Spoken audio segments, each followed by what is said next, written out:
maanta waxaa halkan nala jooga xubnihii guddiga wanaag fariista iyo xumaan reebista gudoomiye ku-xigeenkii iyo afhayeenkii xaaji cawil xuseen iyo daawud oo kala ah gudoomiye ku-xigeenka iyo afhayeenka guddiga wanaag fariista iyo xumaan reebista waxaan maanta ku wareejinay lacag dhan $3,000 oo loogu talagalay in deer loogu dhiso xarunta caruur lagu xanaaneeyo caruurta darbajiifka ah ee gacanta lagu hayo guddigu gacanta ku hayso ay ka warhayso waxaan ugu talagalnay inay noqoto wax ummadda ku noqda oo dhalinyarada iyo dadka caruurta ah ee masaakiinta ah ee darbajiifka ahaa laakiin maanta dhaqankoodii wanaagooda laga shaqaynayo baritan insha Allah inuu rajeeyno ku ummadan anfici lahaa ee ummadan wuxuu ku soo celin lahaa halkan waxaa naloogu dhiibay $3,000 oo Telesom ugu talagashay in lagu caawiyo gidaar loogu dhiso deyra oo taarna dhakada laga marinayo caruurtii aynu ka qabanay dooxa ee ahayd darbajiifka ee cabi jirtay xabagta taasoo markii aynu aragnay dhibaatada ku hayaan magaalada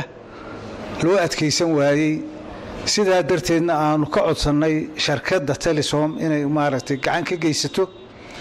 jisaaka Allah khayrun way ka geysatay waana ugu mahadnaqaynaa mana ahatii u horeysay